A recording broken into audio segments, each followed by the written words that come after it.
কলার থোড় বা মোচা যে অঞ্চলে আমরা যেভাবে এটাকে ডাকি না কেন, এটি কিন্তু খুবই আয়রন সমৃদ্ধ একটা খাবার। এই তো কলার থোড় এই চিংড়ি মাছ দিয়ে আমি আজকে রান্না দেখাচ্ছি। এটা যেভাবে রান্না করেন না কেন খেতে অনেক মজা। আমাদের গ্রামে ছোটোবেলায় আমরা যখন ছোটো ছিলাম তখন এই কলার থোড়টা আমার মা শুটকি দিয়ে অন্যান্য শাক দিয়েও রান্না করতেন, কিন্তু আমি আজকে রান্না করছি চিংড়ি মাছ দিয়ে। কলার থোড়টা রান্নার জন্য আমি ছোটো করে কেটে সেটা আমি আলাদা করে নিয়েছিলাম। এখন আমি কড়াইয়ে তেল পেঁয়াজ দিয়ে এখানে হলুদ গুঁড়া, আমি রসুন বাটাও দিয়ে দিয়েছি, ধনিয়ার গুঁড়া, সব কিছু মশলা, জিরার গুঁড়াও দিলাম। সব মশলা দিয়ে এটা সুন্দর করে কষিয়ে নিতে হবে। যে কোনো রান্নায় আপনার মশলাগুলো একটু যদি ভালো করে কষিয়ে নেওয়া হয় রান্নার টেস্ট এমনিই ভালো আসে।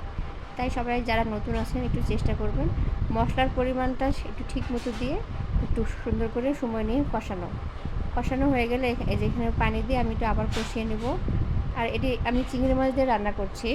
চিংড়ি মাছ আমি যেভাবে ডিপ ফ্রিজে সংরক্ষণ করি সেটাও আমি একদিন দেখাবো। এখানে আমি চিংড়ি মাছ দিয়ে দিচ্ছি। আমি এই যে চিংড়ি মাছটা দেখছেন এটা আমার ডিপ ফ্রিজে সংরক্ষণ করা ছিল। এখন আমি শুধু বক্স থেকে নামিয়ে মাছটা দিয়ে দিচ্ছি। চিংড়ি মাছ দিয়ে এটা আবার সুন্দর করে একটু ভেজে নিতে হবে। ভাজা সুন্দর করে ভাজা হয়ে গেলে এখানে আমি পরে কলার মোচা বা থোড় যেটা সেটা আমি ব্যবহার করব। এই তরকারিটা বাচ্চারাও পছন্দ করে, বড়রাও পছন্দ করে। এই তরকারিটা খেতে গরম ভাতের সাথে অনেক মজা। এখানে আমি আবার একটু পানি দিয়ে সুন্দর করে কষিয়ে নিচ্ছি। আর চিংড়ি মাছ এমন এক মাছ, আমার তো মনে হয় মাঝে মাঝে চিংড়ি মাছটাকে জাতীয় মাছ করা দরকার ছিল। এটা সব কিছুর সাথেই আমরা মনে হয় খাই, ভাজি বা অন্যান্য তরকারির সাথে। মানে এই মাছটা প্রত্যেক মাসে যে মাছই কিনি, চিংড়ি মাছ না কিনলে মনে হয় না, চিংড়ি মাছ কিনতেই হয়। এবার আমি সমস্ত ওই মশলার মধ্যে যে কলার থোড়টা আমি কুচি কুচি করে কেটে রেখেছিলাম সেটা দিয়ে দিলাম। কলার থোড় দিয়ে এটা আবার সুন্দর করে কষিয়ে নিতে হবে।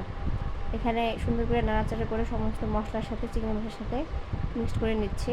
এটা খুবই ভালো করে মিক্সড করতে হবে। মিক্সড করা হয়ে গেলে এই রান্নাটা আর হতে বেশি সময় লাগবে না, 10-15 মিনিটের মধ্যেই হয়ে যাবে।